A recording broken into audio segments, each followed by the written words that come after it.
மகாதேவா, நான் ஒரு மகளின் ரூபத்தில் தங்களுக்கு வெறும் ஒரு சாபம் மட்டும்தானா? சாபம் மட்டும்தானா?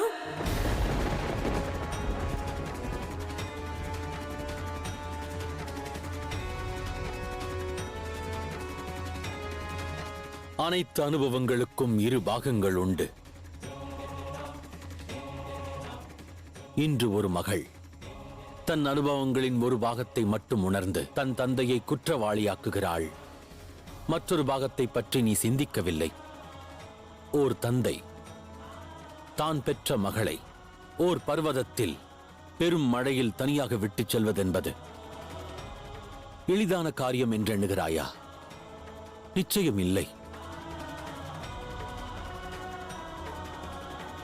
நான் இவ்வாறு செய்ததற்கான காரணம் யாதென்று நீ சற்றேனும் சிந்தித்தாயா? கைலாயம் அழைத்துச் செல்லாததற்கு காரணம் என்னவென்று நீ சிந்தித்தாயா? அதை அறியதான் நான் காத்துக் கொண்டிருக்கிறேன் மகாதேவா. பதில் கூறுங்கள். ஏன் என்னை இங்கு விட்டுச் சென்றீர்கள்? நான் உன்னை இங்கு விட்டுச் செல்லவில்லை. உன்னை இங்கு விட்டுச் செல்லவில்லை. உன்னை இங்கு விட்டுச் செல்லவில்லை.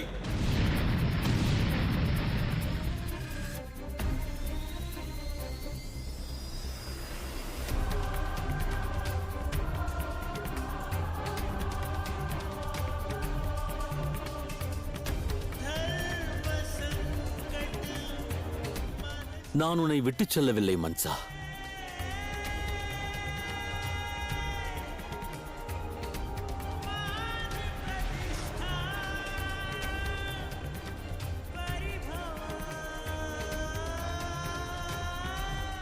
உன் மனதில் என் மீது வெறுப்பு இருக்கும் வரை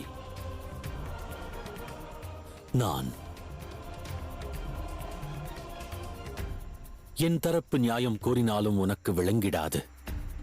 உனக்கு நான் எடுத்துரைக்க எவ்வளவு முயற்சித்தாலும் அதில் எப்பலனும் இல்லை. இப்பிரபஞ்சத்தை நீ தவறான எண்ணங்களோடு கண்டால் நிச்சயம் தவறாகவே தெரியும். ஒருவேளை பார்வையில் தெளிவு வேண்டுமெனில் முதலில் உன் மனதை நீ தெளிவுபடுத்த வேண்டிய அவசியம் உள்ளது.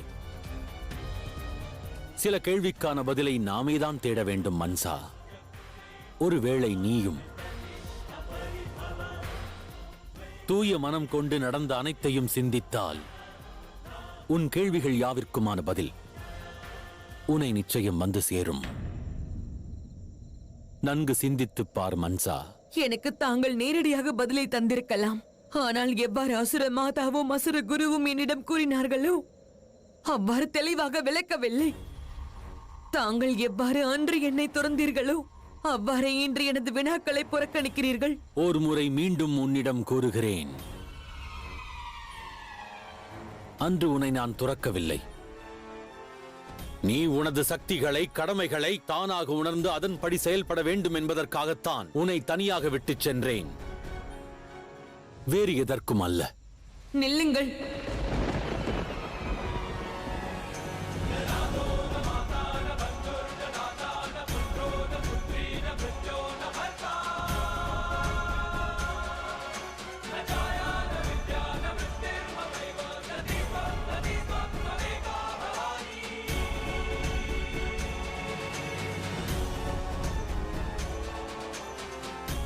எதுவாயினும் அங்கிருந்தே கோருங்கள். முன்னேறி வந்து நமக்கிடையே இருக்கும் தூரத்தை குறைக்க வேண்டாம்.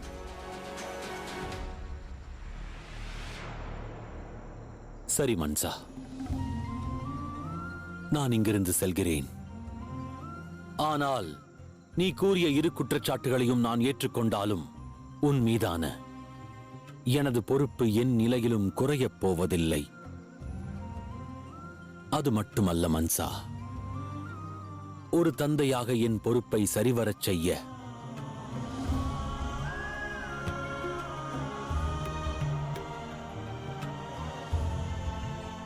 நீ இந்த சிவனை,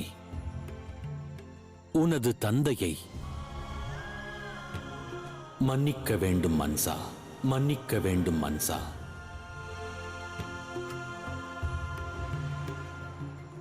மன்னிப்பா? அவ்வாறு கனவிலும் தாங்கள் எண்ணாதீர்கள். நான் மன்னிக்க மாட்டேன். உயிருள்ளவரை என் மனது தங்களை மன்னிக்காது, மன்னிக்காது, மன்னிக்காது.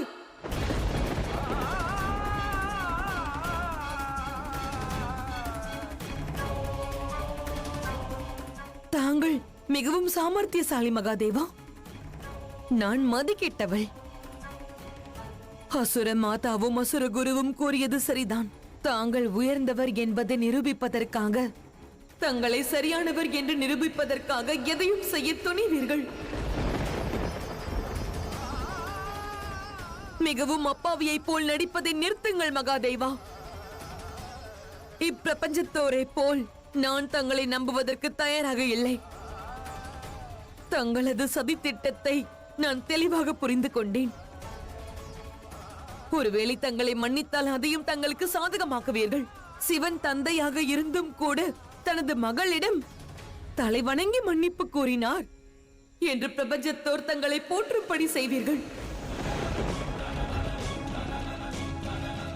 அவ்வாறு தலை வணங்கியதால் பிரபஞ்சத்தை மன்சாவின் கோர தாண்டவத்தில் இருந்து காப்பாற்றினார் என்பார்கள்.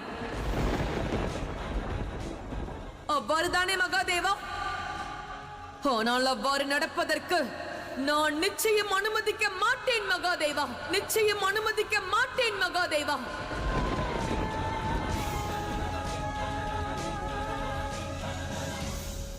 வீரர்களே,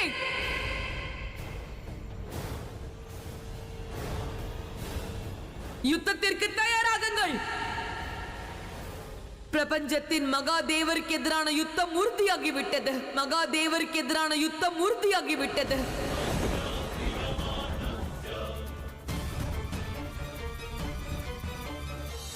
மன்சா,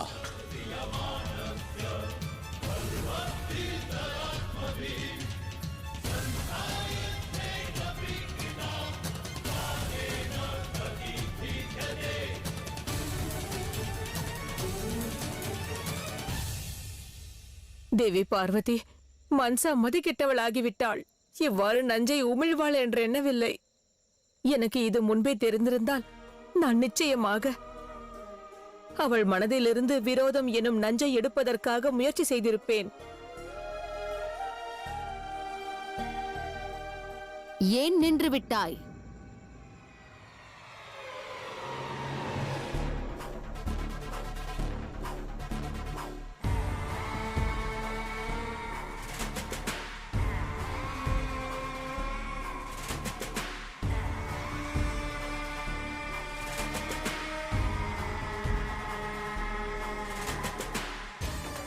இப்பொழுதே செல், அவளுக்கு எடுத்துரை. ஆனால் எனக்கு முழு நம்பிக்கை உள்ளது. அந்த மகாதேவரின் புதல்வியான மன்சா மகாதேவரின் விரோதியாக நிச்சயம் மாறப்போகிறாள். அவள் மகாதேவரை தோற்கடிக்கவும் செய்வாள். அவ்வாறு நடந்தது என்றால் இந்த கதிரு தன் உயிரை துறந்து விடுவாள்.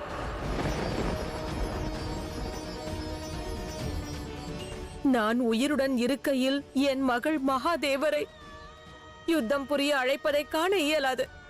அவ்வாறு நடந்தால் பிரபஞ்சத்தோர் எனது வளர்ப்பை தவறாக கூறுவார்கள்.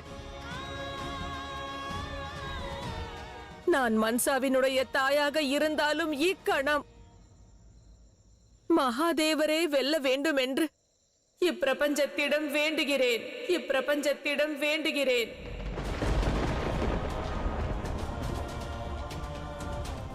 அந்த யுத்தத்தில் எனது மகள் மன்சா தோல்வியுற வேண்டும். ஒருவேளை இருவரும் வெல்ல வேண்டும் என்றால் தந்தைக்கும் மகளுக்குமான உறவு வெல்ல வேண்டும். தந்தைக்கும் மகளுக்குமான உறவு வெல்ல வேண்டும்.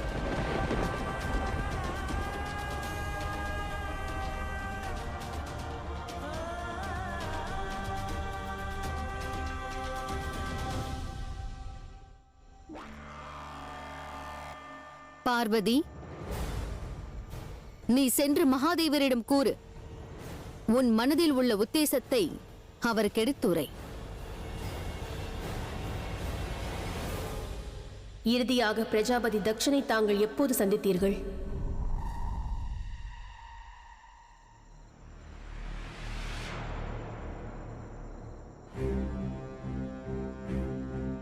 பல வருடங்களுக்கு முன்பு. ஏன்? பல வருடங்களாக பெற்ற தந்தையை காண தயங்கும் தாங்கள் பிற தந்தை மகள் உறவின் மகத்துவத்தை பற்றி எவ்வாறு அறிவீர்கள்? ஒன்றை மறந்து விட்டீர்கள் திதி. தேவி சதி எனது ரூபம்தான். தங்களது உண்மையான குணம் என்னவென்பதை நான் அறிவேன். தங்கள் தந்தைக்கும் தங்களுக்கும் இடையே உள்ள உறவை பற்றி நான் நன்கு அறிவேன். தாங்கள் தங்கள் தந்தைக்கு எதிராக இருந்தீர்கள். இன்று மன்சா மகாதேவருக்கு எதிராக இருக்கிறாள். ஆனால் மன்சா தங்களைப் போன்று அகந்தையைக் கொண்டு தன் கடமையை மறந்த பெண் அல்ல. இப்பிரபஞ்சம் மன்சாவை கடமையை சரிவரச் செய்த ஒரு சிறந்த பெண்ணாகத்தான் நினைவில் கொள்ளும். அவ்வாறு அவளை மாற்றுவதுதான் என் லட்சியம் மற்றும் உத்தேசம்.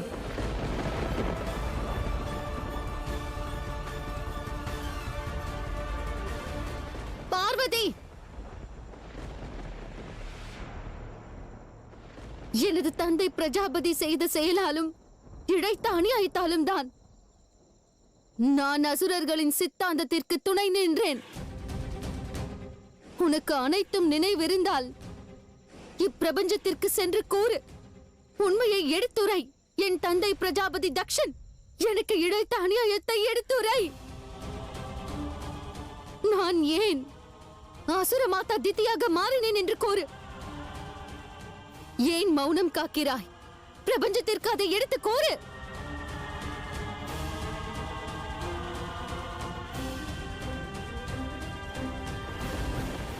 என் தந்தை ஒரு அநியாயக்காரர்.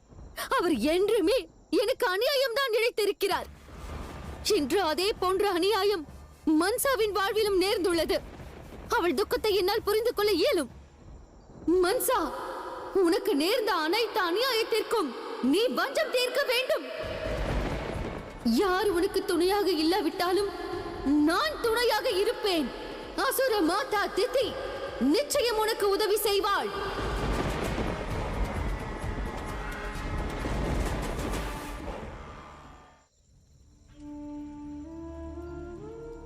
மன்சா,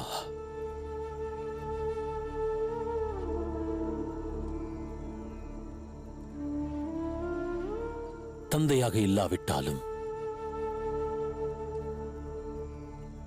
உன் விரோதியாகவாவது என்னை பார்.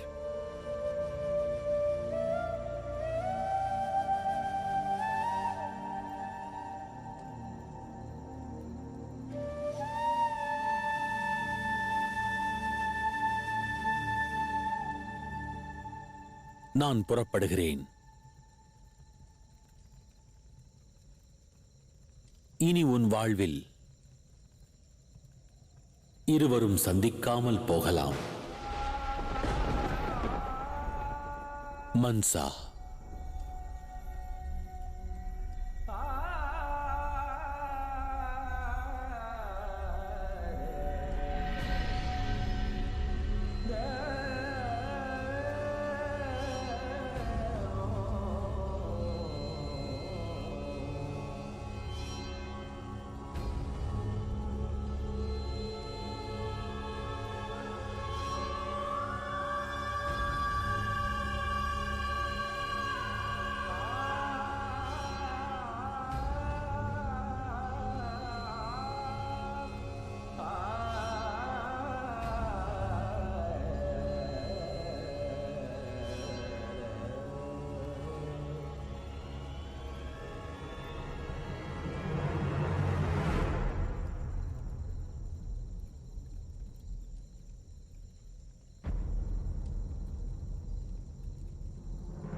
மன்சா, மகாதேவரை தடுத்து நிறுத்து. நான் கூறுவதை கேள். அவரது தரிசனம் கிடைக்காதா என்று பலரும் ஏங்கிக் கொண்டிருக்கும் வேளையில் நீ அவரை இவ்வாறு உதாசீனப்படுத்துகிறாயே, நீ செய்வது தவறு என்று உனக்கு விளங்குகிறதா? மன்சா,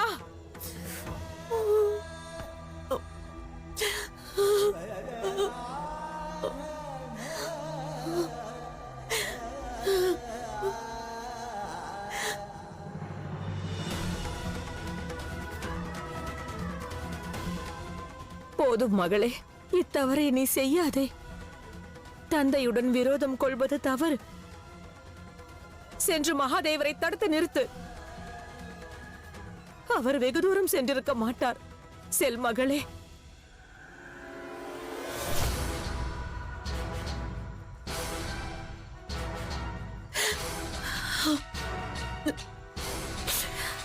என் கண்ணீரை என்னால் துடைத்துக் கொள்ள முடியும். ஆனால் விரோதத்தை நான் துறக்க மாட்டேன். இது எனது இறுதி முடிவாகும். எனது இறுதி முடிவாகும். எனது இறுதி முடிவாகும்.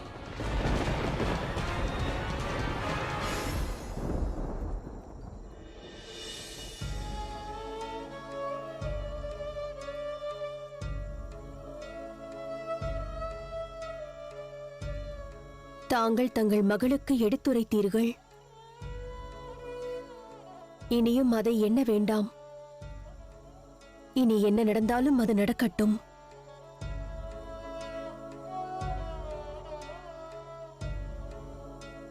நாம் கைலாயம் செல்வோம். கடமைக்கும் உரிமைக்கும் பல வேற்றுமை இருக்கிறது தேவி பார்வதி. இன்று மன்சா அனைத்தையும் கூறிவிட்டாள். அவள் மனதில் இருந்த வேதனையை கூறினாள். ஆனால் என்னால் எதையும் கூறிட இயலவில்லை. விப்லாஞ்சல பர்வதத்தில் நான் அவளை சிறு குழந்தையாக விட்டு வந்த பொழுது என் மனம் குற்ற உணர்ச்சியால் வாடியது. ஆகவே கைலாயம் கூட நான் திரும்பவில்லை. அதை என்னால் கூற இயலவில்லை. சிறு வயதில் மன்சா நோயால் பாதிக்கப்பட்டிருந்த பொழுது வைத்தியனாக சென்று நான் அவளை கண்டேன்.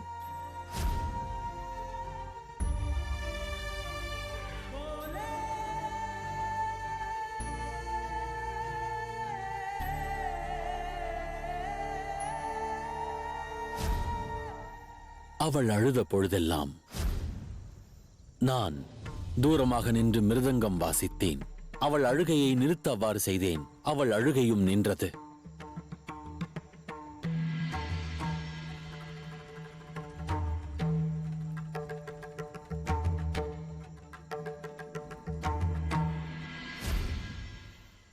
என்னால் எதையும் கூற இயலவில்லை. ஒவ்வொன்றையும் வரிசைப்படுத்த இயலவில்லை. அவ்வாறு செய்வது உறவிற்கு அழகல்ல. அதை என்னால் செய்ய இயலாது.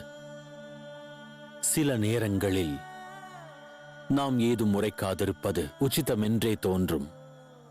ஆனால் அது உண்மை அல்ல. மன்சாவின் மனதில் என் மீது வெறுப்பு மட்டுமே உள்ளது. சிறிதும் அன்பில்லை. அவளிடம் ஒரு தந்தையாக அவள் மீது நான் எந்த அளவிற்கு அன்பு வைத்திருக்கிறேன் என்பதை என்னால் எவ்வாறு எடுத்துரைக்க இயலும் தேவி? அவளுக்காக என்னவெல்லாம் செய்தேன் என்று நான் எவ்வாறு கூறுவது? தந்தையாக நான் தோற்றுவிட்டேன். போதும், நிறுத்துங்கள். சஞ்சலப்படாதீர்கள். தங்களின் அன்பை அவள் நிச்சயம் புரிந்து கொள்வாள்.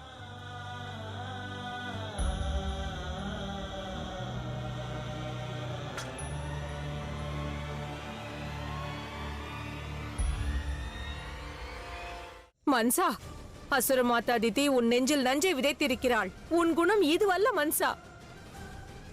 என் மகள் மன்சா நல்லவள். இதுதான் எனது குணம். என் மீது ஆணையாக கோருகிறேன். என் மீது ஆணையாக கோருகிறேன். நான் அவர் மகள் அல்ல. நான் சிவனின் விரோதி. அவ்வாறுதான் இருப்பேன், அவ்வாறுதான் இருப்பேன்.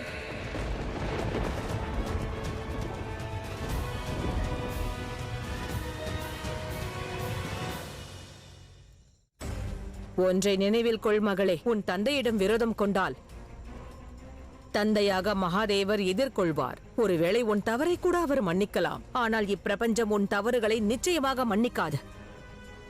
வெகு விரைவில் உனக்கான அழிவு உன்னை நெருங்கும். அதை பற்றிய கவலை எனக்கில்லை. சற்று நன்றாக பாருங்கள். இந்த விப்லாஞ்சல பர்வதம் பார்க்க அழகாக இருக்கின்றது. மிகவும் ஆரவாரத்துடன் தயாராகிறது. நாளை சூரியன் உதித்த பிறகு சில சம்பவங்கள் நேரும். அதை பார்ப்பதற்கும் சாட்சியாவதற்கும் தயாராகுங்கள் தாயே, சாட்சியாவதற்கும் தயாராகுங்கள் தாயே.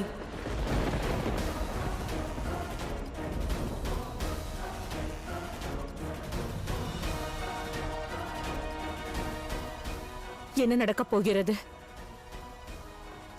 மன்சா, எதற்கு நான் சாட்சியாக வேண்டும்?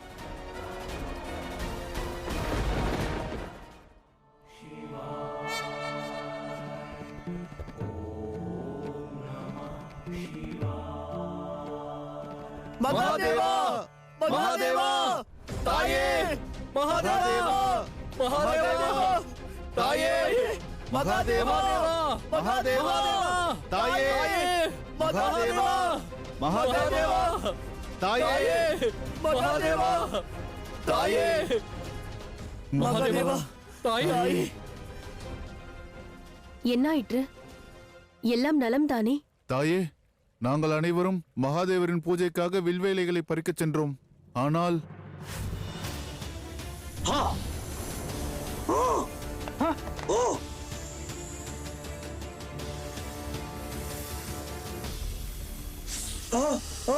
வாருங்கள் சென்று விடுவோம். மகாதேவா, மகாதேவா. வில்வ இலைகள் சர்ப்பமானதா? ஆம் தாயே, ஆகையால் தான் நாங்கள் வெறும் கையோடு திரும்பி வந்தோம். எங்களால் வில்வ இலையை பறிக்க இயலவில்லை. அனைவரும் விப்லாஞ்சல பர்வதத்திற்கு சென்றீர்களா? ஆம்.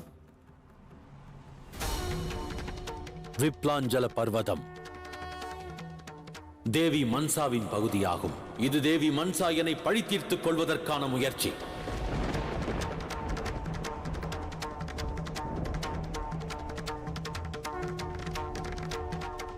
உங்களுடன் கணேசனும் வந்தான் அல்லவா? கணேசன் எங்கே? நான் இங்குதான் இருக்கிறேன் தாயே.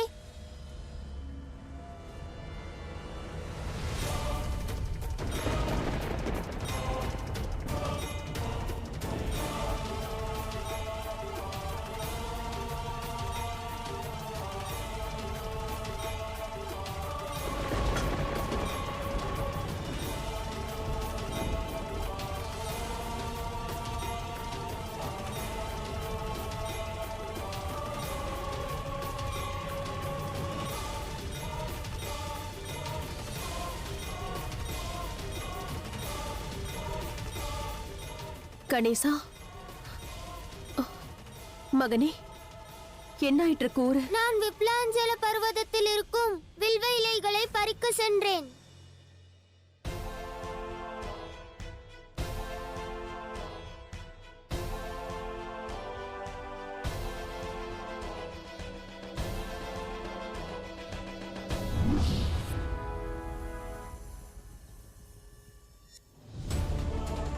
சர்ப்பம்!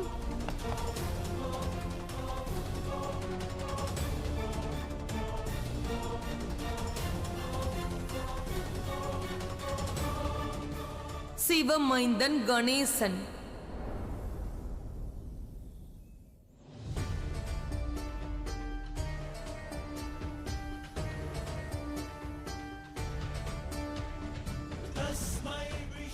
விப்லாஞ்சல பர்வதத்திற்கு மன்சா உன்னை அன்போடு வரவேற்கிறேன்.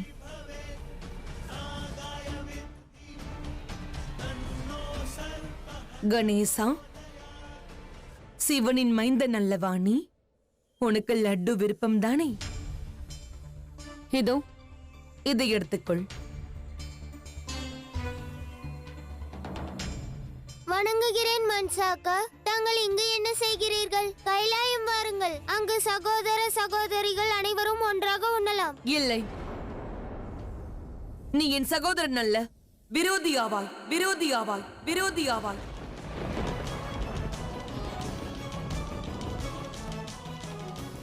விரோதியுடன் என்றும் யுத்தம் மட்டும்தான் புரிய வேண்டும். தந்தை தங்களுடன் யுத்தம் புரியவில்லை, சமரசம் தானே செய்ய வந்தார். அவ்வாறு இருக்கையில் நான் எவ்வாறு யுத்தம் புரிவேன்? தந்தை எப்பொழுதும் கூறுவார், உறவுகளுக்கான கௌரவத்தை அனைவருக்கும் நாம் கொடுக்க வேண்டும், பிறரிடமிருந்தும் பெற வேண்டும் என்பார். வாருங்கள், உங்கள் கரங்களால் எனக்கு லட்டுவை ஊட்டுங்கள். ஊட்டுங்கள் அக்கா, எனக்கு மிகவும் பசிக்கிறது.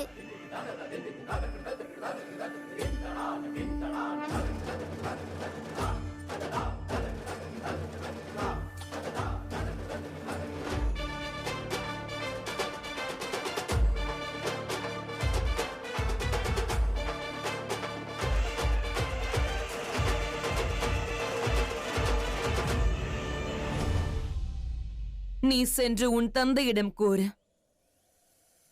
என் தாக்குதலை எதிர்கொள்ள தயாராக இருக்கச் சொல்.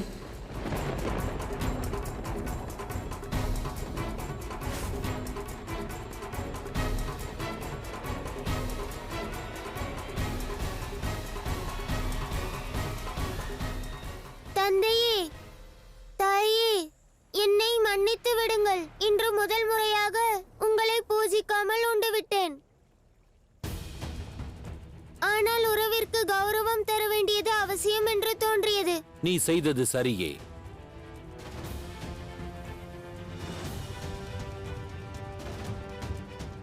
மன்சா என்ன செய்ய போகிறாள்?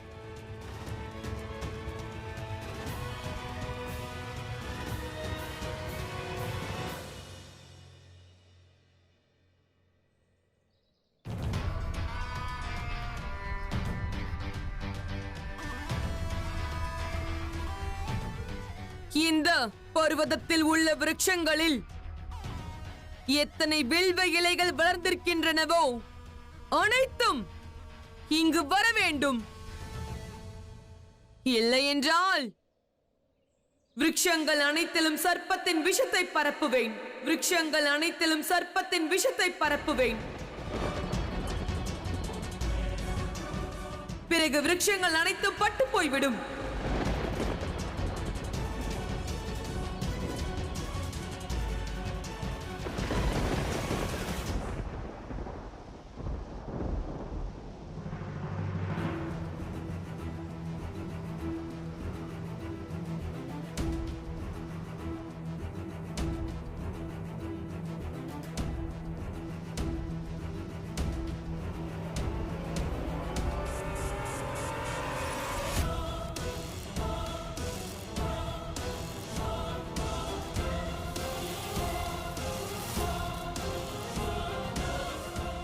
மன்சா, வில்வ இலைகளைக் கொண்டு என்ன செய்ய போகிறாய்? மகாதேவா, இதுவரை பலர் தங்களை எதிர்த்துள்ளனர். அதீத சக்தியையும் புத்தியையும் கொண்டு எதிர்த்தார்கள். ஆனால் இன்று மன்சாவின் செயல் எனக்கு அச்சத்தை தருகிறது. அவள் என்ன செய்ய போகிறாள் என்று தெரியவில்லை. ஆம் மகாதேவா, அவளை காணும் பொழுதே எனக்கு அச்சமாக இருக்கிறது. அவளது குரோதத்தின் அக்னி அனைத்தையும் அழித்துவிடும். ஏதேனும் செய்யுங்கள் மகாதேவா.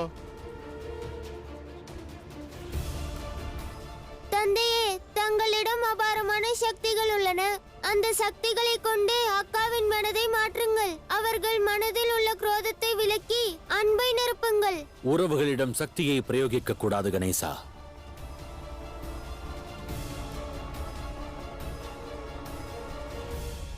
மேலும் பலத்தினால் மனதில் அன்பை நிரப்பிட இயலாது.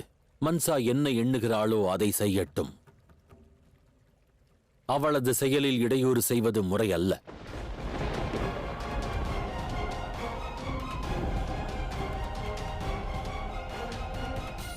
மகாதேவா, இது நாள் வரை அனைவரும் தங்களை வில்வ இலையால் பூஜித்தார்கள். இந்த வில்வ இலை தங்கள் மீது இருக்கும் அன்பு மற்றும் பக்திக்கான எடுத்துக்காட்டாக இருந்தது.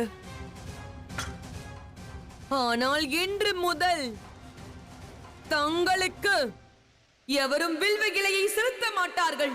எவரும் வில்வ இலையை செலுத்த மாட்டார்கள்.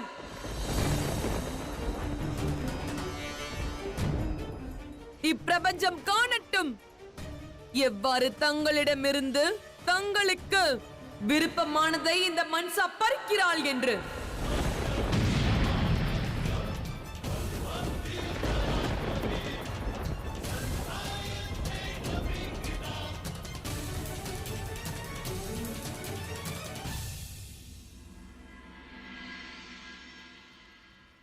மகாதேவரிடமிருந்து வில்வத்தை பறிப்பது உடலிலிருந்து உயிரை பறிப்பதற்கு நிகராகும்.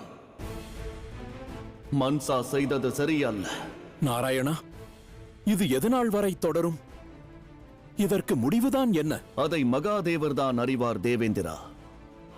நடப்பவை அனைத்தும் நல்லதல்ல, அதை மட்டும்தான் நான் அறிவேன்.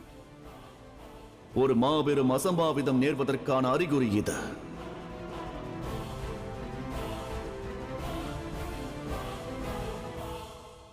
இன்றைக்கு பிறகு எந்த ஒரு வில்வ மரத்திலும் காய் கனி எதுவும் பூத்து குலுங்காது.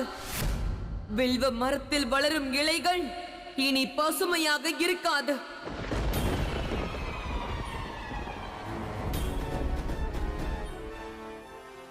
மகாதேவா, இனி தங்களுக்கும் வில்வ இலைக்கும் உள்ள சம்பந்தம் முடிவடைகிறது, முடிவடைகிறது, முடிவடைகிறது.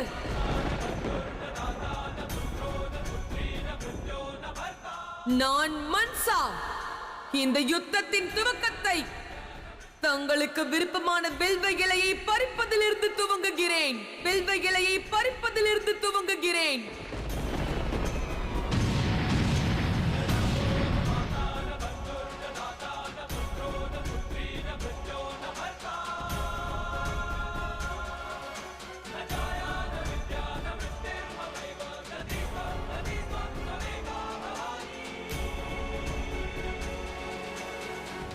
வேண்டாம் மன்சா, இவ்வாறு செய்யாதே.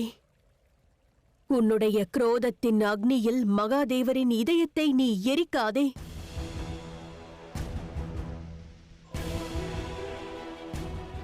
மகாதேவருக்கு வில்வ இலை மிகவும் விருப்பமானது. அதை பற்றி அறிந்திருந்தும் நீ இவ்வாறு செய்கிறாயே. உன் பிடிவாதத்தை துற. இவ்வாறு நீ உன் மதி இழந்து நடந்தால் பிறகு உன்னை தண்டிப்பதற்காக நானே நேரில் வர வேண்டியிருக்கும்.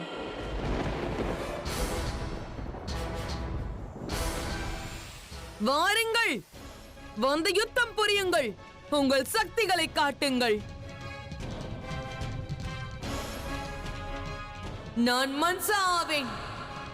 சிவனை கண்டும் எனக்கு அச்சமில்லை, சக்தியை கண்டும் பயமில்லை.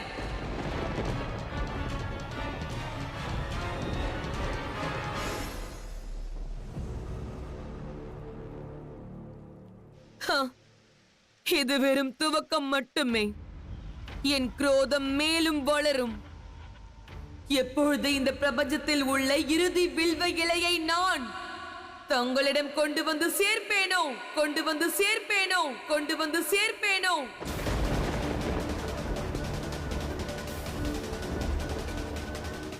அப்பொழுது அந்த வில்வ இலை எனது விரோதத்தை தங்களுக்கு எடுத்துரைக்கும். அன்று எனது சவாலை தாங்கள் ஏற்க மறுக்காதீர்கள்.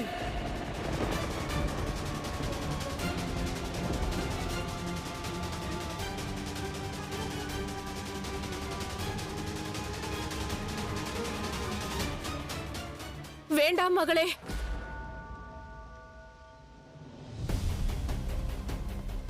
இத்தவறை செய்யாதே. உன் அன்னையாக வேண்டி கேட்கிறேன். தாயே, தாங்களா? தாங்கள் வந்ததும் நல்லதுதான். தங்கள் உரிமைக்காக தாங்கள் போராடி இருந்தால், தங்கள் மகளுக்காக போராடி இருந்தால், இன்று தங்களது மகள் அவளுடைய உரிமைக்காக இவ்வாறு போராட்டம் நடத்தி இருக்க மாட்டாள். தாங்கள் தங்கள் கடமையை சரியாக செய்யாததின் காரணம் நான் என் தந்தையை பல வருடமாக பெரிய நேர்ந்தது தாயே. இவ்வாறு செய்யாதே மகளே, உன்னை வேண்டுகிறேன். இனி தங்கள் முன்னிலையில் இந்த வில்வ இலைகளை நான் சிவசக்தியிடம் கொண்டு சேர்ப்பேன். பிறகு சிவசக்தியை நான் யுத்தத்திற்கு கட்டாயப்படுத்துவேன், கட்டாயப்படுத்துவேன், கட்டாயப்படுத்துவேன்.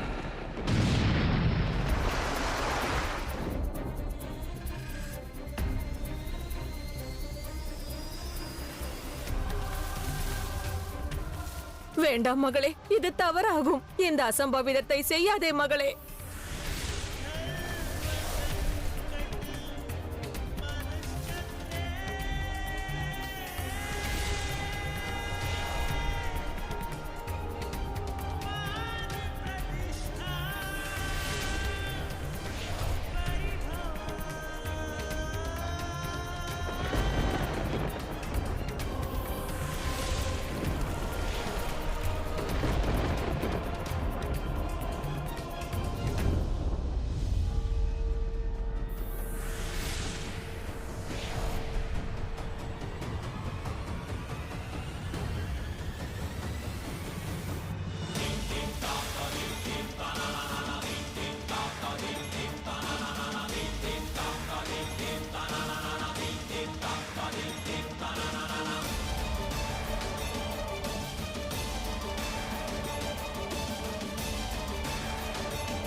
போதும், நிறுத்து மன்சா.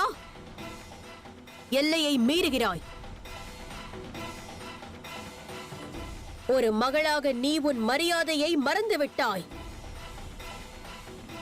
உன் தவறுகளுக்கான தண்டனையை தரவேண்டிய தருணம் இது, தரவேண்டிய தருணம் இது, தரவேண்டிய தருணம் இது.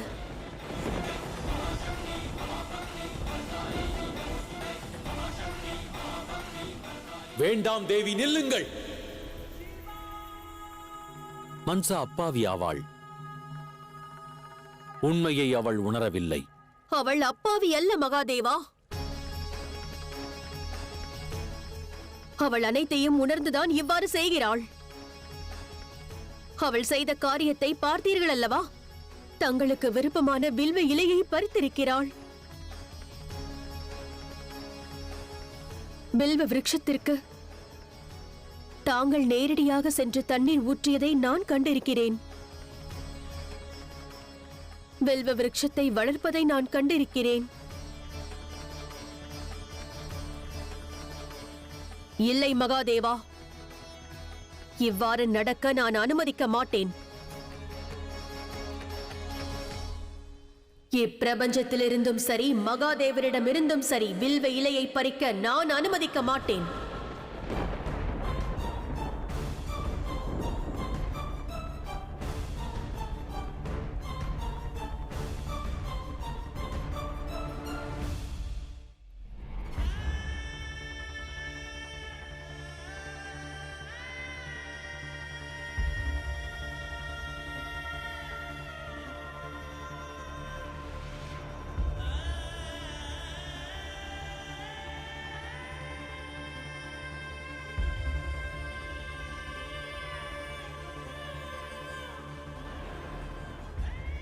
அவளை மன்னியுங்கள்.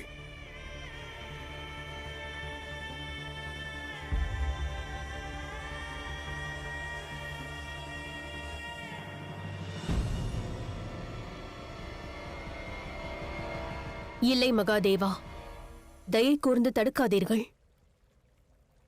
அவளது இந்த செயலை உங்கள் மனைவியால் மன்னிக்க இயலாது. உங்கள் கௌரவத்தை காப்பது எனது உரிமையாகும். உங்கள் மரியாதையை காப்பது எனது கடமையாகும்.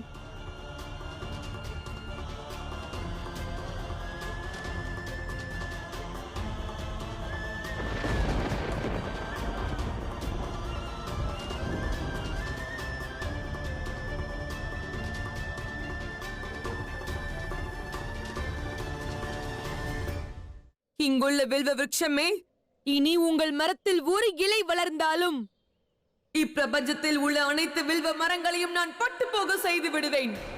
இந்த ஆதிசக்தி இருக்கையில் அவ்வாறு நடப்பதற்கு வாய்ப்பில்லை மன்சா.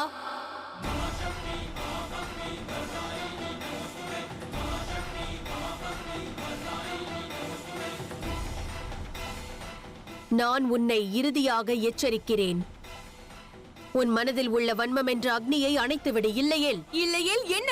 இல்லையேல் யுத்தம் புரிவதற்கு தயாராகிவிடு. யுத்தம் புரிவதற்கு தயாராகிவிடு.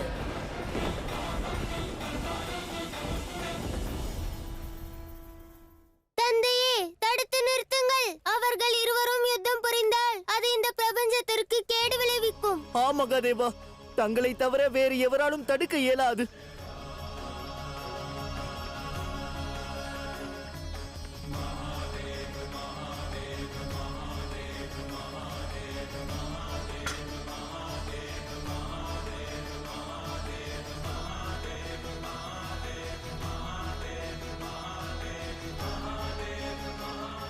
தந்தையே, உடனே சென்று தடுத்து நிறுத்துங்கள்.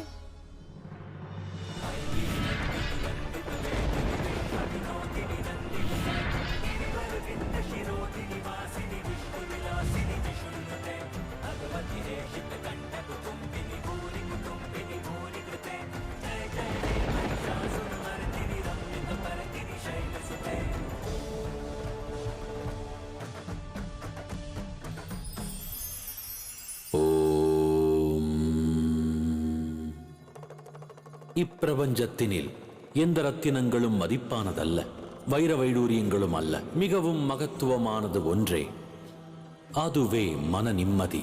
தனம் கொண்டவர்கள் மன நிம்மதியோடு இருப்பார்கள் என்றால் அது தவறு. புகழ் கொண்டிருப்பவரிடமும் அது இருப்பதில்லை. எவர் மனதில் தூய பக்தி உள்ளதோ அவருக்கே மன நிம்மதி கிடைக்கும். ஆகையால் நிம்மதியை தேர்ந்தெடுங்கள். பக்தி பிரவாகத்தில் மூழ்குங்கள். பிறகு தங்கள் வாழ்வில் மன நிம்மதிக்கு குறைவிருக்காது.